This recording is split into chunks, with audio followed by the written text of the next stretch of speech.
Bonjour à tous, bienvenue sur la chaîne. Alors comme promis, je vous donne donc un petit visuel des différents pions terminés. Alors premièrement, bon, les petits murs, vous voyez. Je me suis contenté finalement d'un trait de marqueur indélébile sur les côtés. Quand c'est posé sur le plateau, visuellement ça le fait. Et je ne voulais pas recommencer à scier dans les différents blocs et tout, ou recoller tout le tour, ça les surcharger inutilement, surtout qu'on les prend, on les manipule. Voilà ici, donc les cases avec les éboulements, éboulements double, hein, alors comme les pavements là-bas. Alors ici, les petites oubliettes. Là, pour faire un rappel des oubliettes, des pions oubliettes, j'ai fait une photocopie du centre, enfin j'ai photocopié tous les pions, j'ai recoupé le centre et je les ai collés à l'intérieur. C'était pour donner un visuel vraiment précis de l'oubliette telle qu'elle est dans le jeu. On ne sait pas se tromper, même quelqu'un qui prendrait mes pions comme ça, il se dit ah ouais, directement c'est les oubliettes, on le reconnaît. Alors le fameux piège à pic, bon là j'ai collé un peu de sable et voilà. J'ai donné un autre aspect entre la rouille, le sang, enfin plus taché, on va dire. Et enfin les portes passages secrets, voilà, avec la partie couloir et la partie salle. Voilà. Il y a différentes sortes, hein, donc ouais, ça c'est la même chose, évidemment, si je prends le même, ça va pas le faire. Où est-ce qu'ils sont, voilà. Oui, c'est l'aspect avec le liège. Voilà, petit frottement. Voilà un petit peu donc l'aspect des différents pions. J'essaye de trouver le troisième modèle. Ouais, il est là, vous voyez, moitié liège, moitié caillou. Bon, ben, ça reste toujours à peu près la même chose, hein. L'épaisseur donne l'impression que c'est tout tordu, mais c'est parce qu'il y a une différence d'épaisseur entre le dessus et le dessous. Après, certains ne sont pas tout à fait d'équerre, ça je l'avoue. Ils ont un peu bougé en séchant. Alors, en ce qui concerne les différents pièges, je vous avais dit que ça allait me donner une idée, parce qu'en fait, les pièges à pic ne sont pas repris, bien entendu, dans le livre de règles. Ce sont des pièges de lance, et les pièges de lance, c'est pas ça. Donc, que ce soit une oubliette ou un piège à pic, quand vous tombez donc sur oubliette, vous lancez un dé. Sur 1 et 2, c'est un piège à pic. Sur 3, 4, 5, 6, c'est une oubliette. Alors, moi, j'ai simplement rougi le dé pour avoir facile. C'est plus visuel. Moi, j'aime bien ce qui est visuel, hein. Vous faites ça, hop, vous voyez, c'est noir, c'est l'oubliette. Hein, ça, on va tricher, hop, c'est rouge, c'est le piège à pic. Voilà. Et alors, au niveau des pièges, justement, c'est là que le bas blesse. On vous explique dans la règle que quand vous êtes dans une oubliette, vous perdez donc un dé d'attaque et un de défense. Jusque-là, pas de souci. Vous êtes en contrebas, c'est comme dans un escalier, c'est logique. Donc si on va dire que le nain c'est votre ennemi, il vient, il vous attaque, vous perdez un point d'attaque et de défense. Tout à fait d'accord. Mais on vous dit que c'est valable également pour l'ennemi. Mais l'ennemi, techniquement, il ne peut pas aller dans les pièges, puisqu'il ne peut pas les déclencher, rien du tout. Il ne les déclenche pas, Zargon sait où ils sont, ses sbires aussi. Bon, donc vous dites, ouais, mais descends dedans. Ben, ça n'a pas de sens. Je suis désolé, ça n'a pas de sens, parce que en descendant dedans, on dit qu'il subit la même chose que l'aventurier, il perd un point d'attaque et un de défense. Ce qui dit que notre gobelin n'a plus qu'un dé d'attaque et 0 en défense. Qui est-ce qui fait ça? Même un gobelin complètement débile ne va pas aller se mettre dans un endroit où il n'y a plus aucune défense. Ça n'a pas de sens. Donc, moi, je pensais faire autrement. Et là, c'est ma première donc, idée de changement sur la règle. C'est que si vous êtes là, et qu'il est là, le gobelin ne passe pas. Il va s'arrêter, il ne peut pas se mettre là. Parce que ça n'a pas de sens d'aller descendre dans un piège. C'est qu'à le dire, c'est se prendre au piège, ça n'a pas de sens. Si vous êtes comme ça, il peut passer et venir ici et vous attaquer. Là, oui. Ça, c'est la première modif. Il attaque en partant du principe qu'il sait comment passer pour ne pas tomber dedans. là, je suis moins chaud, j'accroche moins. Mon autre solution, il passe comme ça, et il saute comme vous. Et il fait un test. Et s'il échoue, il se tue. En l'occurrence, si c'est un gobelin, parce qu'il n'a qu'un point de vie. Mais il perd un point, comme vous, si vous tombez dedans. Vous échouez quand vous passez, vous lancez un dé d'attaque, vous faites un crâne, s'il lui fait autre chose, qu'il fait un crâne, il est tué. S'il fait autre chose qu'un crâne, donc il fait soit vos boucliers ou le sien, il ne se passe rien comme pour un héros. Ça fait plus sens.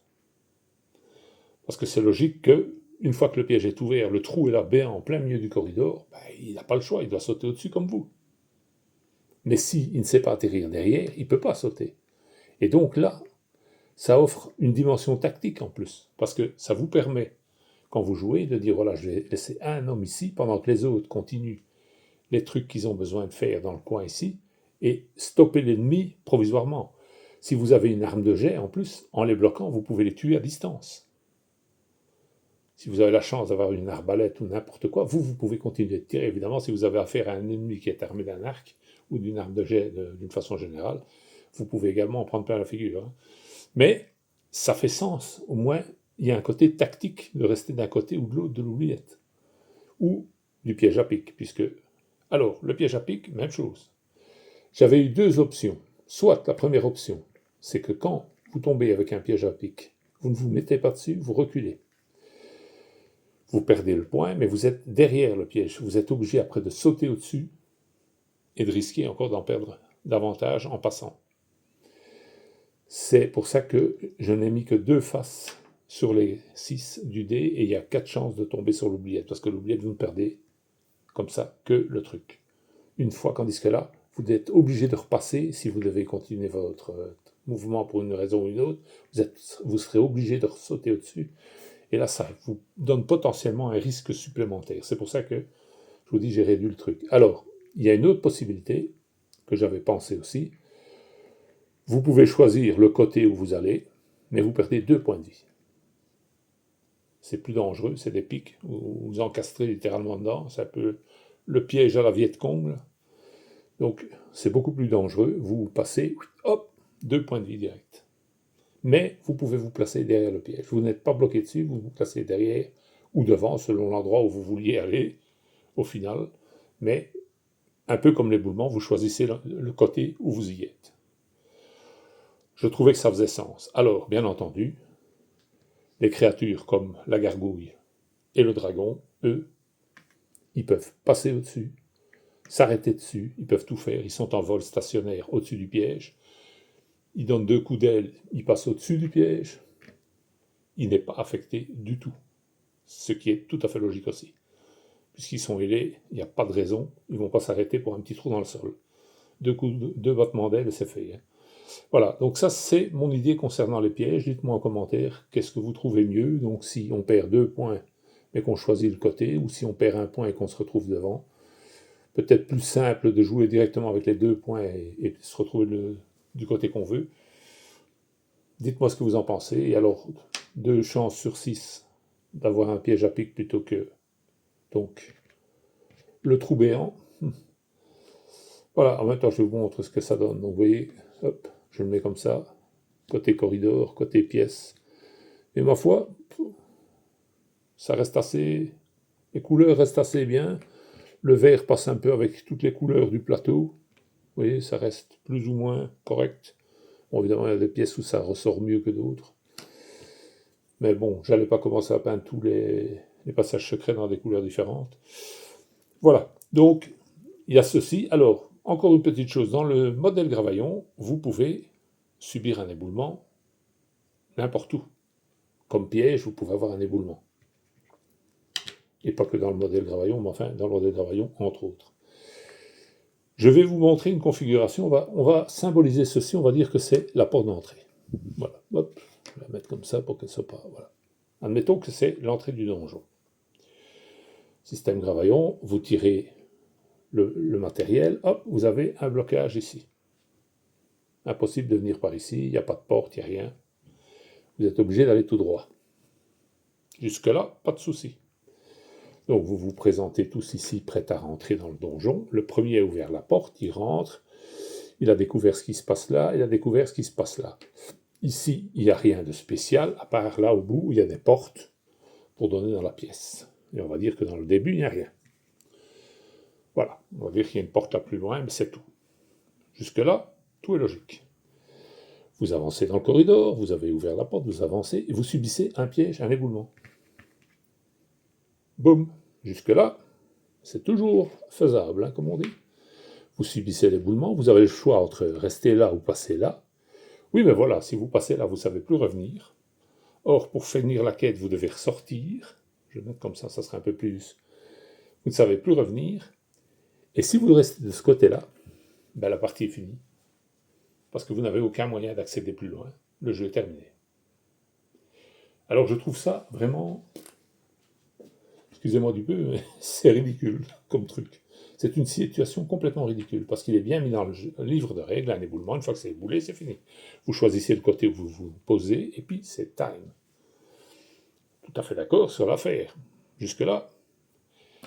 Mais bon, alors on vous donne la possibilité, et ça c'est mon idée que j'ai pensé, et c'est un auditeur qui me l'avait soufflé dans le creux de l'oreille, de déblayer, comme dans Subterra. Vous utilisez l'action. Bon, lui préconisait 3 actions. Moi, je préconise encore autre chose. Je préconise donc un mouvement, vous arrêtez ici, vous finissez votre tour, et au tour suivant, vous perdez la totalité de votre tour, action plus déplacement, pour déblayer le piège. Enfin, les éboulements. Vous déblayez l'éboulement, et comme ça, vous dégagez la voie. Parce que sinon, ça bloque le jeu instantanément.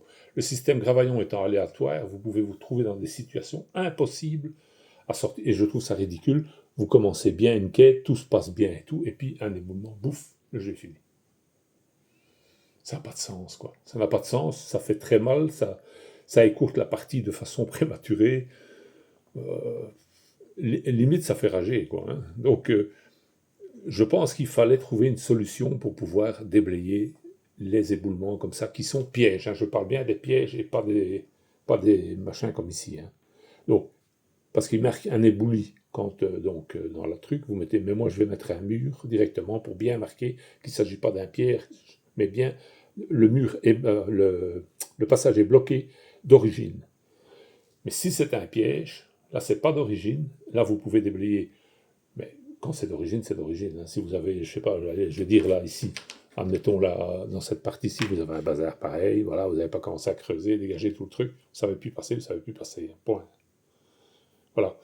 Ça, c'est une petite idée, et je remercie encore l'auditeur qui m'avait lancé l'idée de faire cette histoire, de pouvoir déblayer. C'est suite à la partie que j'avais faite et que j'étais resté méchamment coincé. Donc, dites-moi ce que vous en pensez en commentaire. Ça, et alors, le système concernant les pièges, donc un monstre, soit il saute au-dessus comme un héros, je dis bien une fois qu'il est ouvert, hein, une fois que le piège est ouvert. Il saute au-dessus comme un héros et il fait un test pour voir s'il réussit ou s'il échoue. Soit il sait passer à côté, mais il est obligé d'avoir une case libre derrière, il ne peut pas s'arrêter dessus. De toute façon, moi personnellement, arrêter dessus, ça c'est non. Je ne suis pas d'accord avec ce système. Oui, s'il saute au-dessus et qu'il tombe dedans, le monstre, là d'accord, mais il perd un point de vie, quoi. Hein. Il a échoué son saut, il a volé dans le fond. Là, pas de souci. Alors là, je suis d'accord, il est dans le fond et là, il se bat normalement. Mais il a perdu un point de vie. Pour la plupart des monstres, ça signifie la mort. Hein. Donc, voilà. Il y a à boire et à manger. Ici, c'est la même chose. Vous ratez votre coup, vous perdez 2 points de vie. Ça veut dire que pour presque tous les monstres, c'est la mort, évidemment. Hein. C'est pas difficile. Donc, à part le guerrier du chaos et la gargouille qui vole, mais qui de toute façon échapperait puisqu'elle a 3 points de vie, mais tous les autres, ils sont tués. Hein. S'ils ratent leur saut, ils sont tués. Voilà, dites-moi ce que vous en pensez, si c'est peut-être trop sévère pour les ennemis, mais je trouve quand même qu'un piège ouvert en plein milieu du passage que vous ne savez plus déblayer, parce que apparemment on ne sait, désamorcer un piège que quand on le voit, une fois que vous l'avez subi, il est là pour le restant de la partie. Donc, après peut-être qu'on peut dire que les sbires peuvent passer à côté, mais alors qu'ils doivent atterrir derrière, ils ne perdent pas de points comme les héros, d'accord ? Je veux bien aussi l'admettre, hein, je trouve que ça peut être logique, qu'ils auraient un moyen de passer, qu'ils connaîtraient un système pour passer, mais ils doivent avoir une case libre. Ils ne peuvent pas atterrir dessus, alors, en aucun cas. Et donc, la règle qui dit que quand vous êtes dedans, ça n'a plus de sens, quoi. Hein. Moi, je trouve que la seule façon d'être dans un piège, c'est de se casser la figure dedans, d'avoir raté son coup. Il n'y a pas de raison mathématique que le gaillard, il s'amène et qu'il dit, tiens, je vais sauter dans le piège pour aller attaquer le gars qui est derrière. Ça n'a pas de sens. Hein. Voilà. C'est tout ce que j'avais à dire. Donc, à part, je vous dis, hein, la gargouille et le dragon. En première lieu, il y a un dragon. Et tous les animaux ailés qu'il pourrait avoir dans le jeu. Je ne pense pas qu'il y en a d'autres, mais s'il y a d'autres animaux ailés qui apparaîtraient par la suite, ça fait sens qu'ils passent au-dessus. Mais pas, pas un homme normal, quoi. Hein. Ou alors, je vous dis, il a une astuce, qui connaissent une astuce pour passer sans se voler dedans, mais ils doivent avoir la case dégagée derrière. Ce qui vous permet, vous, de les bloquer. Donc, tactiquement, ça donne un petit avantage supplémentaire qui peut être intéressant pour la partie, quoi. Voilà. Eh bien, dites-moi en commentaire ce que vous en pensez. Et j'attends vos explications. Merci beaucoup.